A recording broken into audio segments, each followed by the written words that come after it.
Good evening and welcome to Monsters Among Us. I am your guide, Derek Hayes. We meet again.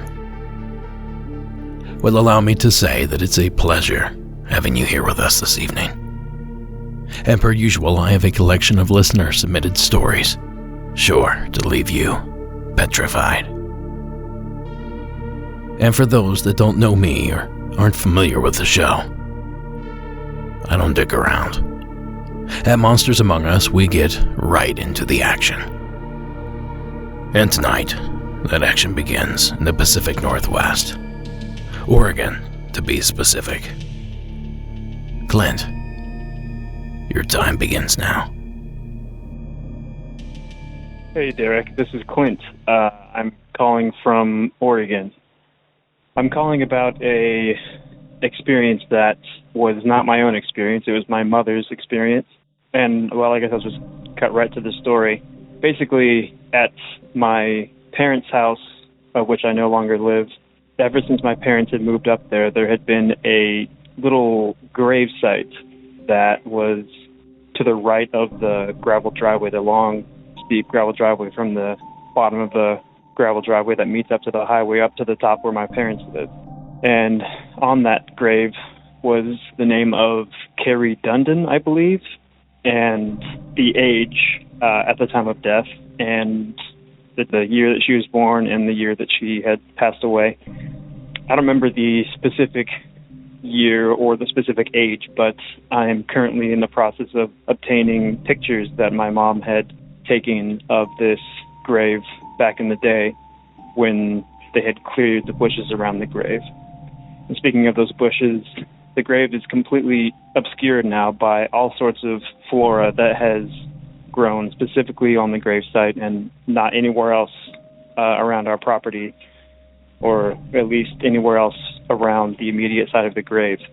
Now, that in itself is not spooky in nature, or it could be, I guess, but my mother has said multiple times that she has heard a little girl laughing very late at night. She always stays up late till 12, 1 o'clock, 2 o'clock in the morning, and has, as I said, claimed multiple times that she has heard little girls laughing, or a little girl laughing. I personally have never experienced anything, but I can tell you that even driving past that grave marker, or that grave at night, gives me the chills, and I have the most strong instinct to not look to my right as I pass it. Out of fear of seeing her standing there, the imagination just starts to go wild. I did have to, about 6 months of my life, when I was living at my parents' house, I owned a car that was incapable of driving up that driveway because of its low clearance. And so I had to park at the bottom at my neighbor's house and walk up every night. And I would get off work late, around 10 to 12 at night. And I would have to park at the bottom and walk up with nothing but a phone flashlight. And some nights I just had such a strong feeling of dread and fear that I was unable to walk up the driveway, and I ended up just sleeping in my car for the night. Or sometimes I would even call my parents and have them come pick me up at the bottom of the driveway because I just did not feel like driving or walking up there. I would have my phone flashlight on, and I would have music blaring just to try and, I don't know, get my mind off of the thought of poor Carrie and maybe scare her away. That sounds ridiculous, but it helped me at the moment. Anyways, I appreciate your time, And I love the podcast and listening, for about a year now. And I've listened to, I think, pretty much every episode.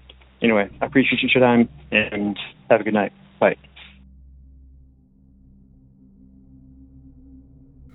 Thank you, sir. We've all been there. We each have our own creepy spot in the world that you likely avoid whenever possible. For me, it was my grandparents' house, the back part of the house. Oddly enough, both upstairs and downstairs of that section creeped me out. I should also point out that that section of the house was actually built from wood taken from a candy shop that was dismantled. Well, from the den area in the basement where my grandfather hung out, you had to basically pass through this creepy area where they did laundry, and my grandfather had some tools.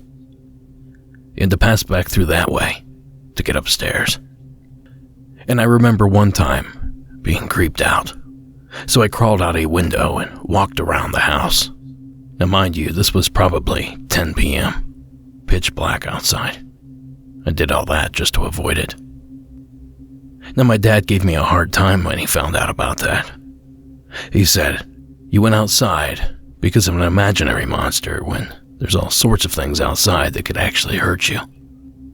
Now keep in mind, it was pitch black dark outside, and I was maybe all of 8 years old. So what he said was mostly true. And I tell that story for you, Clint. Passing Carrie's grave may get your imagination going, but sleeping in your car on the street is probably much more dangerous. But I get it. My brothers and I found a grave behind our house when we were younger. We snuck onto our neighbor's land for a change of view. There we found a mound of white rocks. Soon, we discovered writing on the stones, then put two and two together to realize they were broken marble headstones. Well, we later learned from that same neighbor that there is a husband and wife buried there from some 100 plus years ago. The only name that I can recall at this date is the name Sarah, which I know is not all that helpful. Well, that discovery kept me up at night as a child. Because guess whose ground level window faced the very direction of those graves? That's right, it was mine. And I just knew one night Sarah's rotting skeleton would come tapping on the glass. Well, to my good fortune, it never ended up happening. And as I grew older, I realized how long the bodies had been there. You know, if something was going to happen with them, I probably already would have by now. At least that was my 10-year-old logic. But what if that wasn't the case? What if the bodies buried weren't decades or even years old? John Loudenslayer and his dog Benji live across the alley from where a pet burial in a backyard took a terrifying turn. Oh, it's crazy. Loudenslayer arrived at his home just as the sheriff's department was investigating the discovery of human remains. I walk out the back gate here and they're exhuming a body across the alley from me. A human body was found behind this home by pet owners as they tried laying their family pet to rest.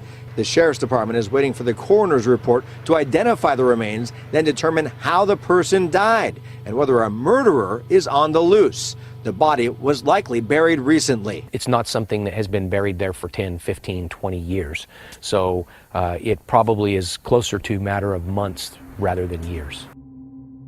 Now that clip comes courtesy of CBS News 13 out of Sacramento. And could you imagine? It's one thing knowing that they're there, knowing someone's buried down there. But it's another to discover a grave you didn't know existed. Now the only thing I can think of that might be worse than that is if the grave was missing altogether.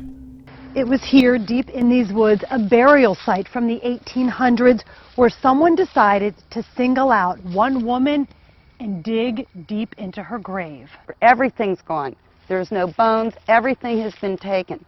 The marker near her gravesite shows Mary Chapman died in 1838, and for nearly 200 years her body lie here in this big beaver field, now woods. I walked my dog up in this area, and I noticed 2 weeks ago that somebody had dug a grave up. So Hogel and her son called police. I've dug plenty of hole, and this is real tough ground. Dylan Eminger knew this grave was chosen, deliberately and strategically dug into.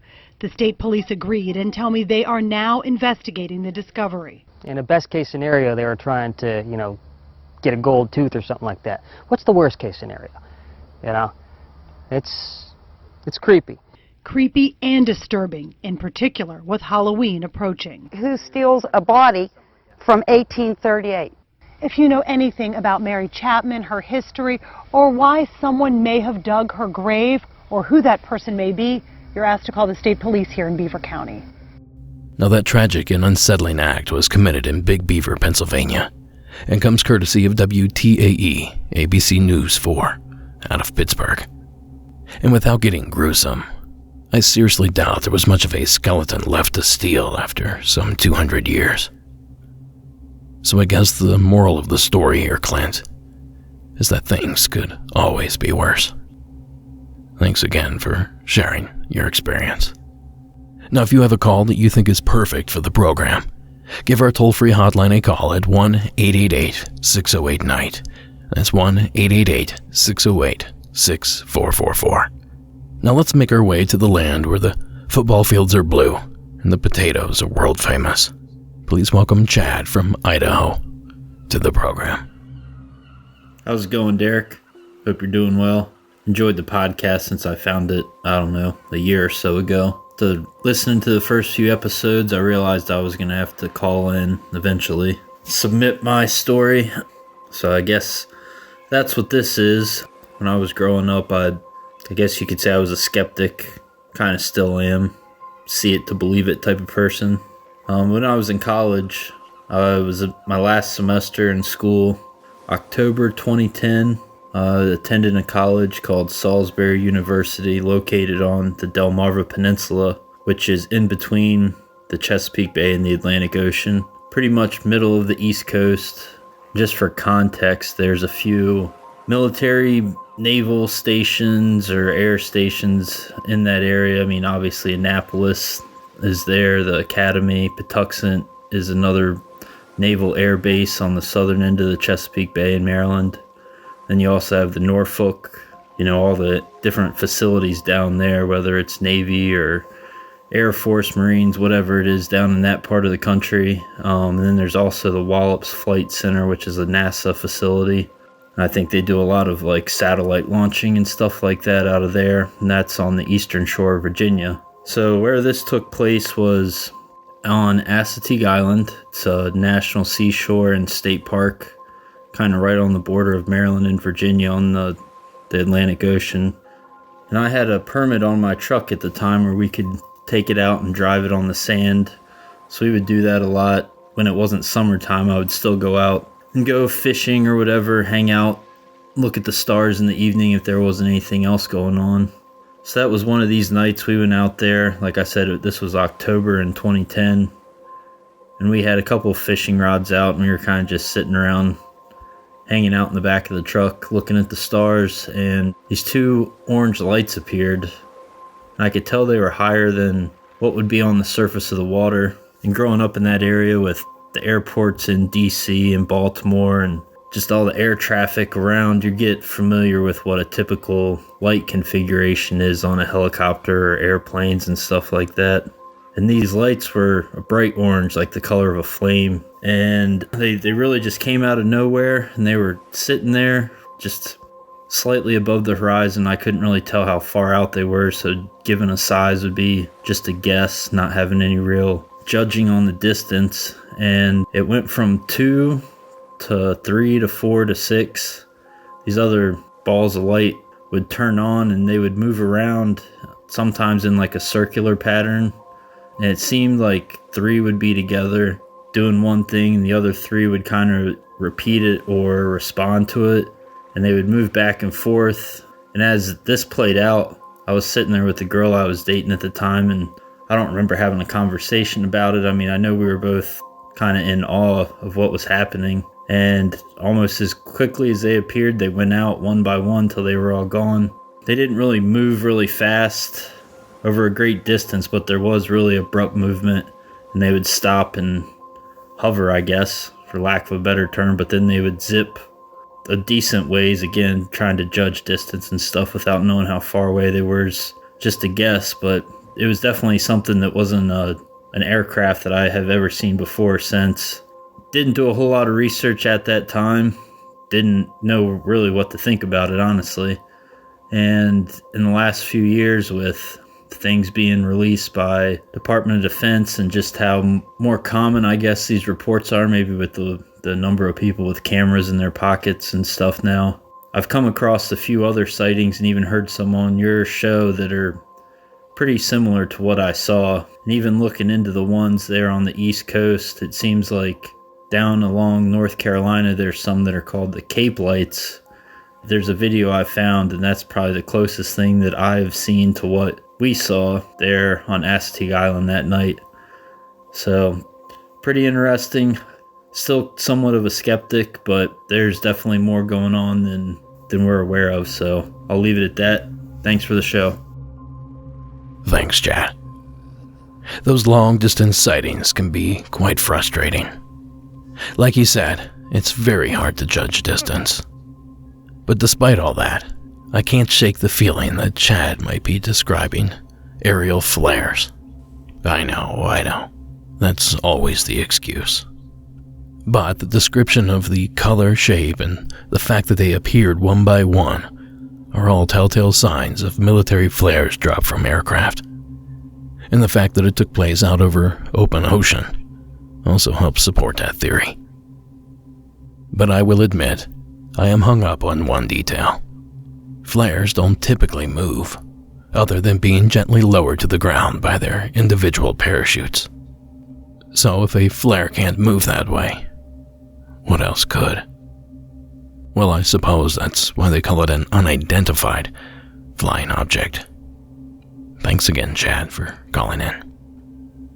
Oh, by the way, I tried to find the Cape Lights from North Carolina to share with everyone in the show notes, but I had no luck in finding info on the subject. So Chad, if you have something to share, please send it my way and I'll be sure to post it. So, you guys have any interest in hearing a really weird one? Michael, go ahead and freak them right on out.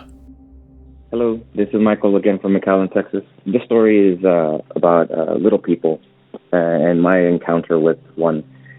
So it was about 11 o'clock at night, and I had been working at a shoe store, the Payless shoe store near my house. And at the time, I didn't have a vehicle. Gosh, the year's about probably 1999 or something. And my friend, there was a long day at work, and he took me home.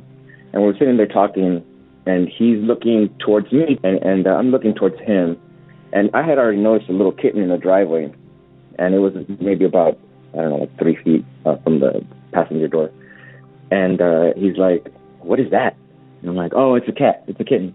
He's like, "Yeah, but what is it playing with?" So I turned over, looked through the window, and sure enough, the kitten is sitting on the haunches, and he's doing that in the hand thing, like he's playing with the arm or something. And I see something under his paw. I mean, this is a kitten, so it's small. And I'm like, roll down the window. So I rolled down the window, and then whatever this thing was, the little person, and I'm talking about like action figure size, turns around and looks at us both. Like he turned to look over its shoulder, and then casually starts walking away. And the cat just, I don't even remember at that point. I know the cat was in the picture somewhere, but I was just focusing on this thing walking away. And it walks towards the hurricane vents of the holes, and he puts one leg inside the hole and then kind of like puts his hands on top of him and kind of shimmies his body through and keeps walking. And my friends just kind of like that, you know what I mean? And I'm like, I don't know. So I get out of the car, and he like basically tells me to get off the car. So I get off the car, and I had remembered a story that my grandmother had told me. So I'm like, oh, I need to catch this thing. But at that point, it had already like gone into the neighbor's yard, and I could hear it scurrying away in the leaves. So I told my grandmother about it the next morning. She's like, oh, yeah, remember I told you your aunt caught one once. And I'm like, yeah, I remember. She's like, yeah, your aunt caught one once, and she kept it in a jar. And then one day it just disappeared. Like, she came to feed it or look at it or something. It just wasn't there anymore. And that's just kind of weird. So then years later, I'm telling this story to one of my cousins, and she's like, well, yeah, I remember a couple times when you were little. She's maybe like 3 years older than me. So she says that I was like maybe 5 or something, and she was like 7 or 8. And she had come over to play with my new toys, and that I was upset. She's like, yeah, I remember it clearly because you were so upset, and I wanted to play with your toys, but you wouldn't let me because the little people had taken one of them. Yeah, so that's my little person story. And like that, we're talking about something about, like maybe 5 inches tall. So that's my story, guys. So. Thanks, Michael. These little people of the forest, the fae, the fairies, the sprites, whatever you want to call them, they've been popping up an awful lot for me lately. Well, discussion of them at least. I've yet to experience a visit from one myself. In fact, I'm a far cry from a quote-unquote expert on the subject. But what I can tell you is that they're seen all over, primarily here in California. And some have suggested that they may be responsible for the many national park disappearances reported over the past few decades. And still others claim that they'll give you safe passage in exchange for food or gifts. And like several other such mysteries here in the United States, there's a plethora of different tribes and bands of Native Americans that share similar stories. I've personally heard legends from the Cherokee, Crow, Creek, and Apache tribes. The stories are too long to share here, but I've linked to an example of each of those people's stories in the show notes. Now, I'm still collecting information on these sightings, Michael. Perhaps one of these days we just might uncover the truth. Until then, thanks for sharing your experience. Now, I have several more stories to fire off here this evening, so I'll speed through this really quickly. Do me a big solid and go to Monsters Among Us Podcast /shop and pick up some merchandise. When you do so, you help support and represent the show. And of course, spread the word. And I don't have to say how much I appreciate it, but I just did. Okay then, let's venture to Vermont, where Amanda has a spooky one waiting for us. Hi, Derek. My name's Amanda. I am a new listener to your podcast. I was actually looking for some Dave Paulides Missing 411 podcasts, and I found yours, and I got really sucked into it. I started a couple weeks back, and I went back to season 1, episode 1, and I heard your Lake Champlain Champ podcast episode, and that really floored me because I am a native Vermonter. I live in a town called Milton, and it borders Lake Champlain, so we're there all the time. I haven't seen Champ, but I still hope to someday. Anyway, this is more of a ghost story, I guess. I lived in Milton my entire life. I was a police dispatcher for a long time, and I was working in a town called Colchester, which neighbors Milton. And I thought I wanted to be a police officer, so I was kind of following that direction. And one of my coworkers was actually the chief of Milton Rescue, and he kind of suckered me into joining. He thought it'd be good for my resume, blah, blah, blah. And I was like, all right, fine. So I joined, and I actually loved it, and I spent just under 14 years as an EMT volunteering. It's incredible, and I suggest anybody do it. But anyway, so it was about 2005. I was 20 years old, and I had just finished my EMT course, and I was staying at the station. A lot of agencies in Vermont are volunteer, so they're just local folks in your community who cover these calls, not so much the full paid, full staff, so a lot of people respond to the station from their homes. And when you're new, you kind of stay at the station. And so I was staying at the station. It was my first night alone there. My crew had all left and gone home, and I was there by myself, and I kind of thought it was pretty cool because, you have some other responsibilities being the first one at the station. So I was excited. I was kind of shutting down the station, locking all the doors, turning off the lights and stuff.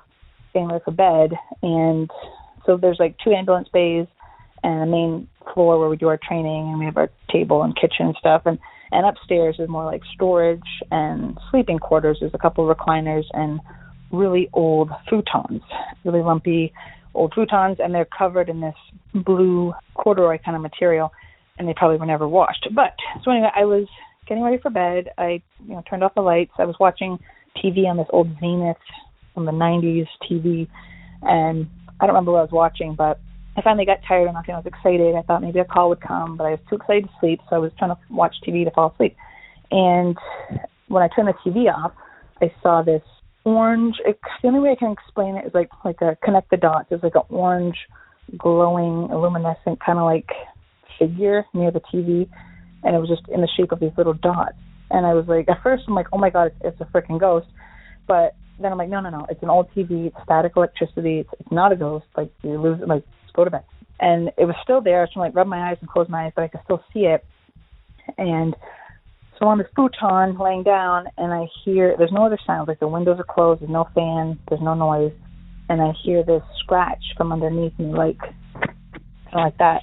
And I envision like a demon coming up from hell, like with a long fingernail just scratching underneath the futon. And I'm like panicking, and I'm like trying to breathe. And I'm like, no, it's a mouse. But I couldn't help but think like, oh my god. So I finally started getting my breathing down. Once I finally get my breathing down, I'm like, okay, it was just a mouse trying to get on the bed. Like, it wasn't a demon. It was like, it's a mouse. So I hear it a second time, this scratch. Okay. Kind of like that from underneath me. And honestly, Derek, I don't know what happened. When I opened my eyes, it was daylight. So I must have either passed out from total fear, but I can't really explain it. As soon as my eyes opened and I saw it was sunny, I went flying down the stairs and I left, and I had not spent another night there alone. One other person told me about their experience. She was upstairs at the station and trying to take a nap or rest after a call, and it was daylight, and she was the only one upstairs, and she heard kind of heavy footsteps behind her, and she thought somebody had come up to get her. And when she opened her eyes, there was absolutely nobody there. And so she came downstairs, and she was all freaked out and asking if we were just up there. And, of course, nobody else was downstairs. And so we kind of chalked it up to, oh, maybe it was a ghost, but maybe it was just her hearing things. So can't confirm that it's a haunted rescue station. We did transport a lot of people who were dead or dying. So maybe somebody hung around. Maybe not. Maybe it was just static from the TV and a mouse trying to climb up in bed with me. But I've never had anything like that happen since. So yeah, thank you so much. I love your show, and I hope to call back again with something from my husband. He had a situation happen at work one night, so hope to call back again. Thank you so much. Bye-bye. Thanks, Amanda. I probably should have added this to last week's medical worker special. Sorry about that. But like nearly every call from last week's show, this one is super creepy as well. Because you know you're in a creepy setting, where, like Amanda said, there are dead and dying people moved through the building. Haunted or not, anyone sleeping alone there at night is prone to those types of anxieties. And yet another example of certain energies sticking around in these traumatic medical experiences. Whatever it is, we thank you, Amanda, for sharing it with us. Tonight's show is brought to you by SaneBox. As you may imagine, I get a lot of emails. The fact is, we all do. Inbox zero is a thing of the past. We're also overwhelmed with emails. It's no longer about responding to everything. It's about responding only to the important things, the messages that just can't wait. And that's where SaneBox comes in. Think of it as an EMT for your email. As messages flow in, SaneBox does the triage for you, sifting only the important emails for your inbox and directing all the other distracting stuff to your Sane Later folder, so you know what messages to pay attention to now and what stuff you can get to later on. It also has useful features like the Sane Black Hole, where you can drag messages from annoying senders you never want to hear from again, and Sane reminders to ping you if someone hasn't replied to your email by a certain date. And best of all, you can use SaneBox with any email client or phone, anywhere you check your email. So join me in saying goodbye to your messy inbox.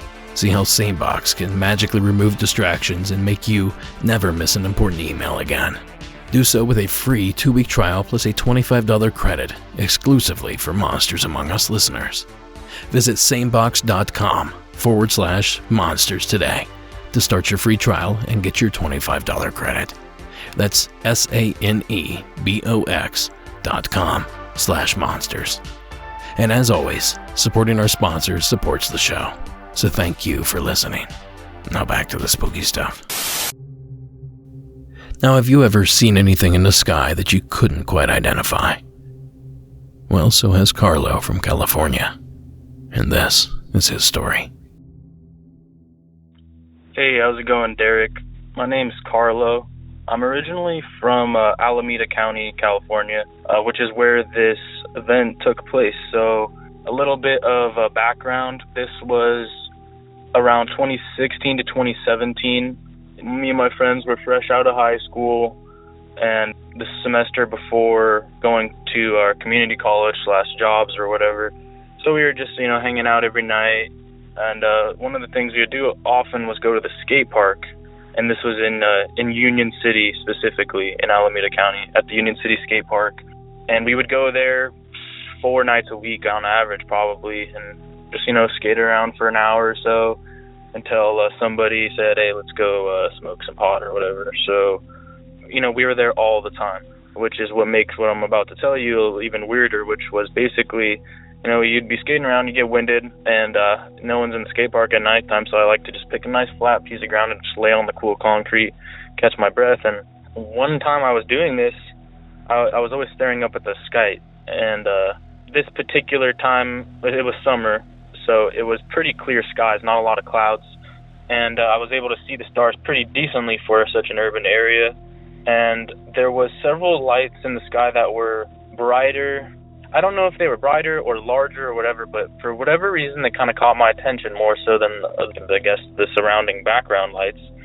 And it appeared to start moving.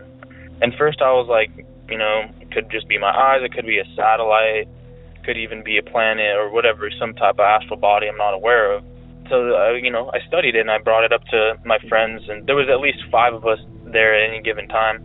And sure enough, these lights continued to move, but not linearly and not at a constant speed. So it would be sitting in one place, zip across east, west, north, south, whatever direction. It would go in all directions, actually.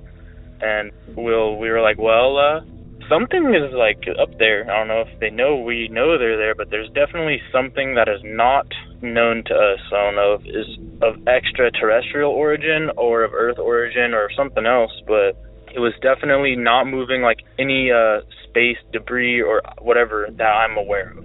And this was not an isolated incident, and it happened quite often, actually. We'd go, like I told you, we'd go there almost every day of the week, and almost every time we went, we would see them. Occasionally, I want to say one time there was as many as 3 at one time at different, I guess, portions of the sky. They weren't all right next to each other, interacting, like crossing flight paths or anything like that. Don't want to go too far aside, but occasionally we would, we started seeing patterns and paying hyper attention to the sky, and we would see, basically triangulated lights. And I don't know if that's related or not, but yeah, so that's pretty much the experience. But this is where it gets kind of suspect, in my opinion. I was contacted on, I believe it was either this R San Francisco or R East Bay subreddit. I'm a pretty active lurker on Reddit. I don't post a lot myself, but I'm always spending way too much time on there than I should. And somebody was posting has anybody been seeing these light phenomena of lights that move in nonlinear patterns? And I was like, this is literally what I saw, to a T. So I commented back. I was like, yes, for a matter of fact, I have, and don't know what they are, but I've seen them, and this is where I am. And they contacted me back saying, oh, this is really interesting. Can I have your coordinates or something? They were basically trying to, hone in on where this phenomenon was going on. And that's when I kind of decided that I didn't really want to be involved further in that investigation. I'm by no means a skeptic. I try to think logically, but I'd say I have an active imagination, and I can tend to make myself paranoid. So I decided it was probably in my best interest and not pursue any further information about those lights. That was about where the end of the trail was for me in terms of being interested in those lights, and we kind of stopped paying attention to them because we all were kind of felt uneasy, honestly, about I don't know, just them being aware of us, knowing of them, and not wanting us to, I guess.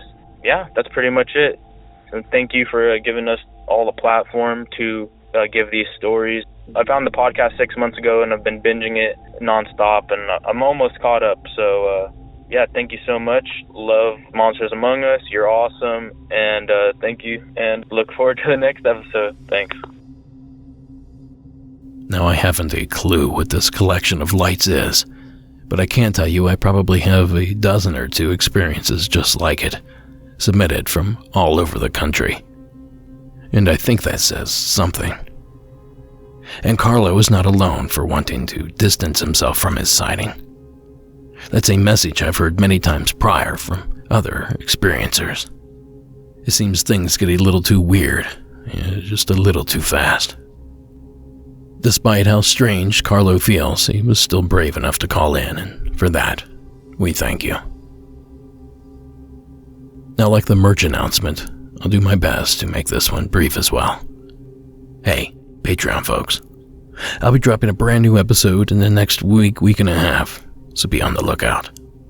Now, if you're not on Patreon, drop what you're doing right now. Go to patreon.com/Monsters Among Us podcast and sign up for $4 measly bucks. I get my cut, which is a couple bucks, and you get 50 bonus episodes and a lot more bonus content. Okay, that wasn't brief at all, but I feel better knowing it's out of the way, because we're going to need a clear mind to process this final slate of calls. And kicking us off is a quick doppelganger story. Please join me in welcoming Vince from Illinois to the program. Hey, Derek, this is Vince from Illinois. Just listened to episode 17 in season 8, or I am listening to it, and I just came across Miguel's story talking about doppelgangers.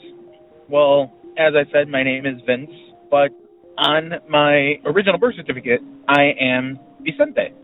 Throughout the years, since about 2000, I would say 2008, 2009, I have had multiple people come up to me throughout the years, I'd say about 6 or 7 different times, saying, oh, I saw you here, I saw you there. A couple of them were friends, or I'd become friends with them. We met in social situations, and, the friendship evolved from that. But other times, it'd been strangers. Some of them were like, oh, you helped me, my car got stalled, and you helped me push it off the side of the road or whatever, get out of traffic. A couple of them have been, super angry, I did something horrible to them. And Miguel talked about how he named his doppelganger Vicente. Well, I thought that was strange and odd, and, I'm like, no way. There's no way. And then he said that he's 6'3", and I'm like, no, that's definitely not it, because I am definitely not 6'3", so there's no way anybody would ever be able to confuse the two of us. But he also mentioned that he has a beard, and I usually wear a beard, so, there's something. So maybe they're not seeing the height, but I just thought that was really odd, really strange, and just wanted to make that connection. So I'm going to keep listening, and I'm kind of scared that I'm already almost caught up with the seasons, because I'm enjoying binging, and it's going to kill me to have to wait for more content to be released. So I'm definitely going to hop on that Patreon subscription very soon here. Anyway, thanks. Like I said, you'll be getting a handful of stories via various recordings in an email, probably within the next couple of days. I guess it doesn't really matter, because I think you're still on your break right now. So, again, as I mentioned before, love the podcast. Love how it's going. The roundtable is just previous. I think they're hilarious. I'll talk to you later. Thanks. Thanks, Vince, for calling in. Well, the coincidences continue, because Miguel called back with another doppelganger experience. Hey, Derek. This is Miguel O'Hara again. Hey, you're not going to believe this, but I actually just yesterday or 2 days ago had another doppelganger story told to me. So, like 2 days ago, I was in this elevator and this lady walks in. She was from like some Caribbean country. She has a really strong accent. And so I'm running up with this elevator with this lady, and the lady kind of side-eyes me, and I'm like, that's weird. And then, you know, she's like tapping her chin and whatever, and I'm like, okay, so what's happening? And all of a sudden, she turns around, and she's like, you know, thick Caribbean accent, do you have a twin? And I'm like, no, why? And he's like, oh, maybe I saw you or whatever, right? And I'm like, when was this? And she's like 2 weeks ago. And I'm like, where? New York City? And I'm like, no, there. And so I'm like, okay, so I told her, like, okay, so you're like the sixth person to tell me this. What does this guy look like? And she's like, well, you know, he's about your height, looks just like you, and maybe he's a little bit thinner. Were you thinner before, like maybe a year ago or something? And I'm like, no, this is my weight, you know. But I thought you said it was 2 weeks ago. No, it was 2 weeks ago. I saw him. He was like in his building, and he was like some sort of manager or something. And she obviously knew the dude enough to, you know, when she saw me, she's like, do I have a twin? And I was like, no, I don't. So, you know, I tried to ask the lady, hey, do you have a picture of this guy? You know, do you know him a lot? It's like, oh, no, I only went there for a couple hours or whatever. And then she's like, but you're joking, right? You don't have a twin? I'm like, nope, don't have a twin. But I did say, like, you know, but there is this guy apparently that exists who I call Vicente, who is my doppelganger, and you must have run into him. So, anyways, I just thought it was weird. You know, here's another person told me about this damn guy that looks just like me, except he's thinner apparently. So, anyways, I thought you got a kick out of it, and hope you have a good time and keep going on your podcast. All right, cool, thanks. You know, maybe there's a certain facial type out there that the human brain just really resonates with. Now, I'd love to see and compare photos of each of these doppelganger submitters. How wild would it be if they all sort of looked alike?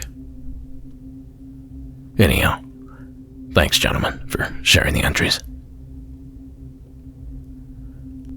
Now, next up, we dip down under, where we meet up with Brody. Hi Derek, hi Monsters Among Us listeners, my name's Brody, I'm from Melbourne, Australia.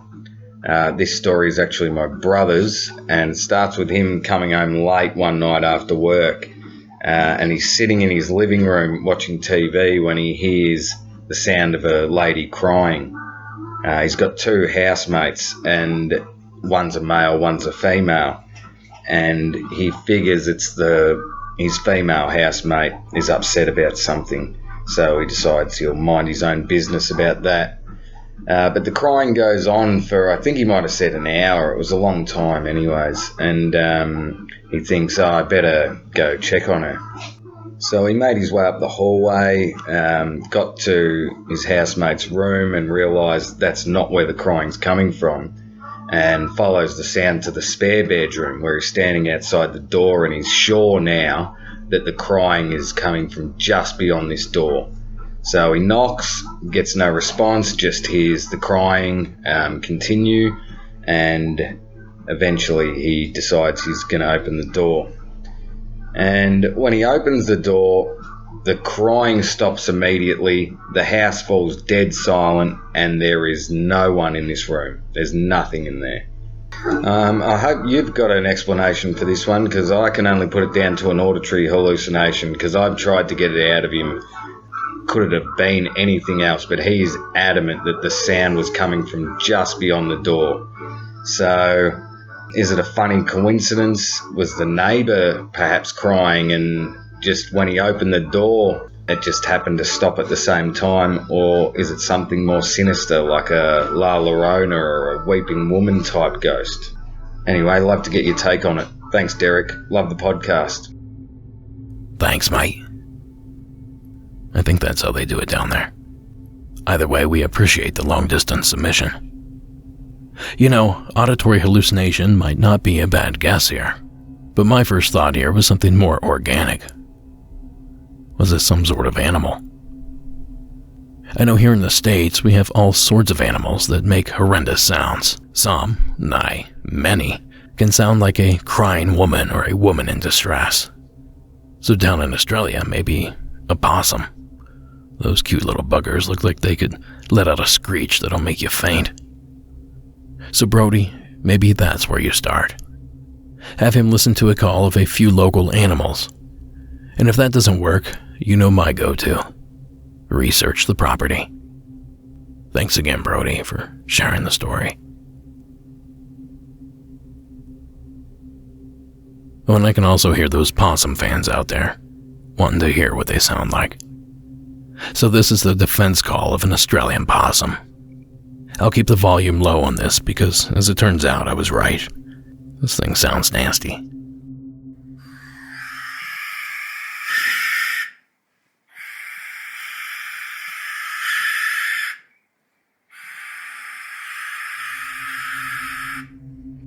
Ooh, he's angry.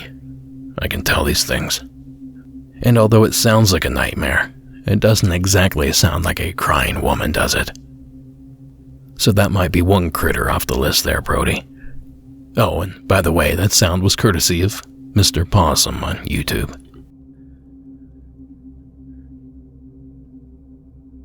To close this thing out, we end where we began. The Pacific Northwest. Washington this time. And speaking of eerie sounds in the night, Nathan has a tale for us. Hey Derek, I'm Nate from Washington State. I love the show, so I thought I'd send in a couple stories for you to share on the podcast. My first story takes place back when I was in middle school, maybe 2004, 2005. It was summertime, so I had an ample time to watch TV or play with friends. And during that summer, I had watched a Bigfoot documentary that really interested me. I can't remember which documentary it was, though. Anyways, after watching it, I had brought the subject of Bigfoot up to my mom and stepdad. My stepdad had told me that he had an experience with Bigfoot up in northeast Washington, in the Colville area, specifically the Spruce Canyon area. He had worked up there years ago, and one weekend he was fishing on a secluded lake, and it started getting dark, and all of a sudden an ape-like womanish scream started happening all around him, and then rocks started to be thrown at him. Needless to say, he was spooked. He took his boat back to the dock, left his boat and all his fishing gear, and drove off, and he went and picked it up a couple days later. So being the middle school aged boy that I was, I wanted to go up there too and check it out. He's like, sure, I'll take you up there for a camping trip. So I brought my buddy from school, my stepsister, my dad's friend, and actually 3 of my nephews. We drive up there, we set up camp, we fish and play, and on the second night around 10 p.m., we were sitting by the fire, and all of a sudden that ape-like woman-sounding scream started all around our camp. It went on for about 30 seconds, then it transitioned into wood knocks, one after another. One wood knock, and then another wood knock would happen, and then another wood knock would happen, and that happened for about 30 seconds or so, and then it ended. Nothing else happened during that trip, but it was pretty crazy. A couple explanations that people have given me as to what I heard. One was coyotes, elk bugling, or a cougar screaming. None of those could account for the wood knocks that I heard right after. And I know what coyotes and elk bugling and cougar screaming sounds like, and it didn't sound anything like that. It was apish in the way it sounded. And could it be somebody playing a trick or a prank on us? I mean, possibly, but the place we were at was incredibly secluded. I mean, there's no running water, there's no electricity. You have to take a small winding DNR road, for about 5 miles even to get up there. It takes a long time. There's no showers, there's nothing like that. And at 10 o'clock p.m., it just didn't make any sense for somebody to be playing a prank on us up there. Obviously, I can't rule it out 100%, but it seems like a big waste of time for somebody to do that. But anyway, that's my story. Thanks for the podcast. Bye. Thanks, Nathan. That camping trip sounds pretty amazing, even with the spooky experience. I haven't camped in some time, and I'm suffering from campfire withdrawals. But anyway, I'm not going to sit here and pretend to know what was heard that night. But I am willing to help you decide. And although we don't have audio from Nathan's experience to analyze, we do have the next best thing. Just last month, a Bluefield, West Virginia woman recorded these eerie howls. Howls that have been echoing from the holler behind her house for months. Now, as usual, I'll play the original and then a cleaned up version.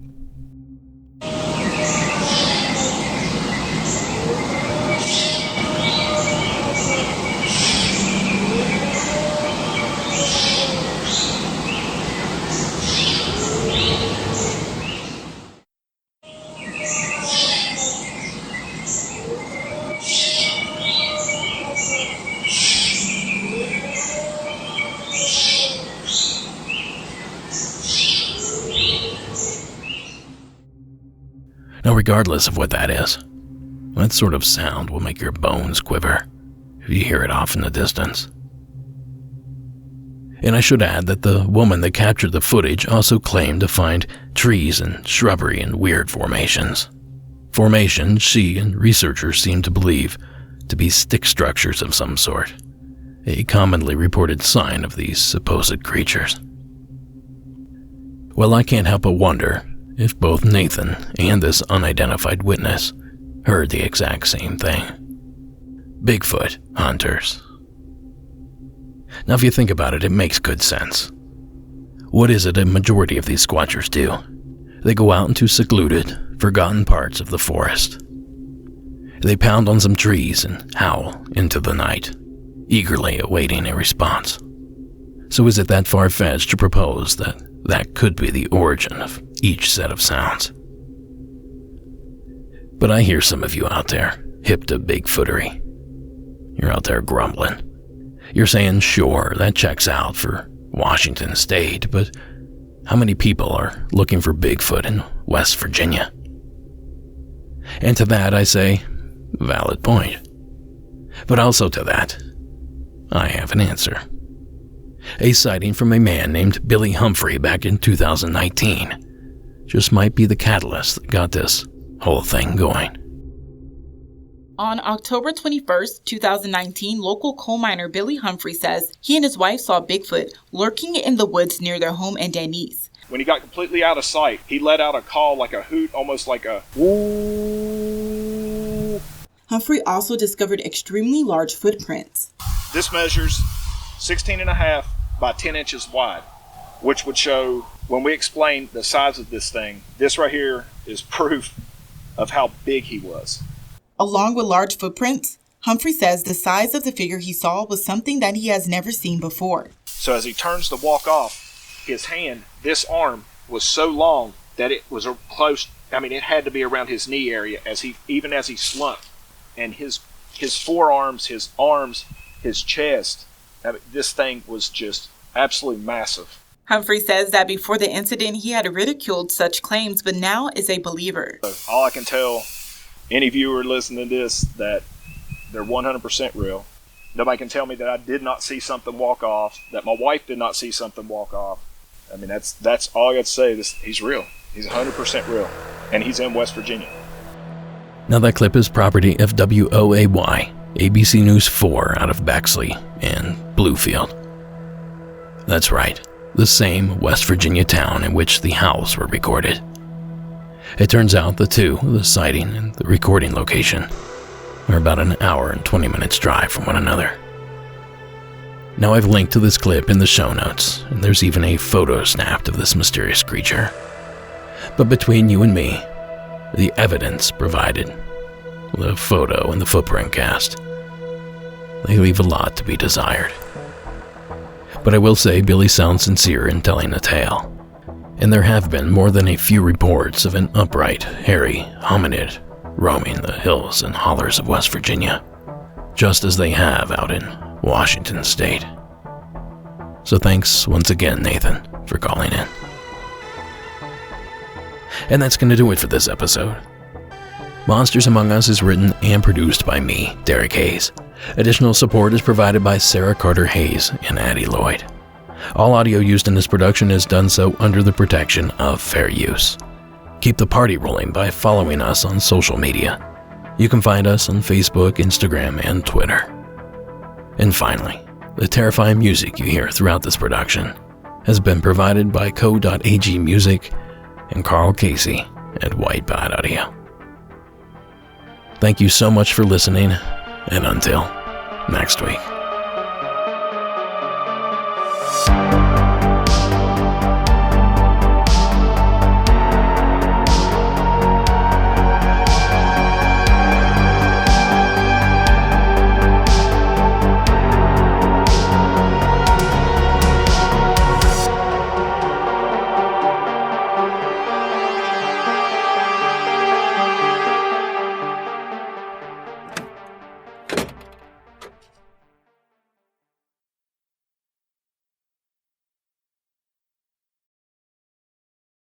Well, wouldn't you know?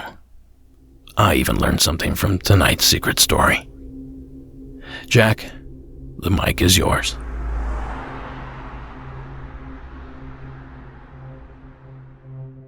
Hey, this is Jack, driving a truck, traveling all over the U.S. Had a little piece of interesting information for you about Season 4, Episode 18, where you were talking about gremlins. Now, an interesting piece of information about people's belief in gremlins, it's not limited to aircraft. Gremlins are a very, very high valued belief in the motorcycle community. As a matter of fact, with motorcycles, people will traditionally have what's called a gremlin bell. Now, a gremlin bell is hung on the lower rear part of your motorcycle in order to give a small rattle that attracts the gremlins and leads them away from your motor and transfer case, because it kind of simulates the sound of a loose bolt. But a very interesting piece about that is the bell will not work if you purchase your own bell. It has to be gifted to you by someone. So, a little bit of legend folklore about gremlins in the motorcycle community. I love the show. Keep it up. Thank you very much. Thanks, Jack. In my past life, I had a nasty commute down in Los Angeles. From Mid-City near Koreatown to the heart of Beverly Hills, 5 days a week. That commute was brutal enough that I scraped a few $100 together and bought an old 150cc scooter just to see if it improved things. Well, I bought and rebuilt a little Honda motorcycle a year or two later. So yeah, it cut the commute down. From an hour to 10 to 15 minutes, depending on how brave I was feeling that day. And that continued until the day I moved up here, up to the mountains, where I'm terrified to take it on the roads. And in all that time, I'd never heard the story of motorcycle gremlins, although I can confirm they probably do exist. I've been a victim of theirs many, many times. So you know me. I had to find more information, and in my search for more knowledge, I uncovered a possible origin story for these tiny trinkets, courtesy of YouTuber Road Rash Renegade. There was a biker, and it was during Christmas time, and he was on his way down to Mexico to get a bunch of toys to bring back for children. And he was riding back, he wasn't having any problems, and then before he hit the border of the U.S., 40 miles before he hit the U.S. border, he came around a corner not suspecting anything, and there was a bunch of gremlins. You know, gremlins, like the little short guys that hang out under bridges. And they ran in the road and they caused him to crash.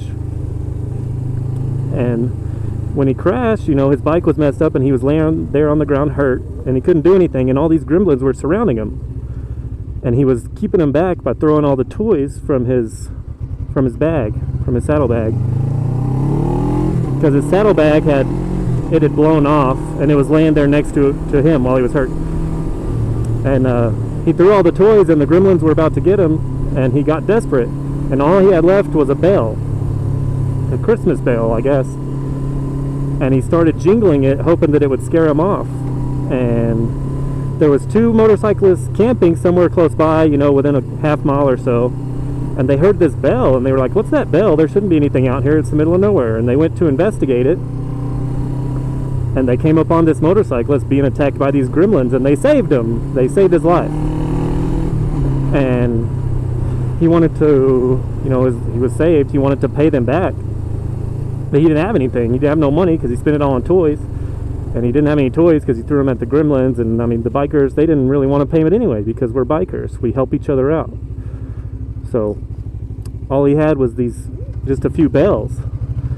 So he cut a little bit of leather off of his jacket, and he tied each of the bells to their motorcycles, one on one and one on the other. And he said, hey, if you're ever in trouble, just do like me, ring the bell, and surely a biker will hear it, and he'll come save you too.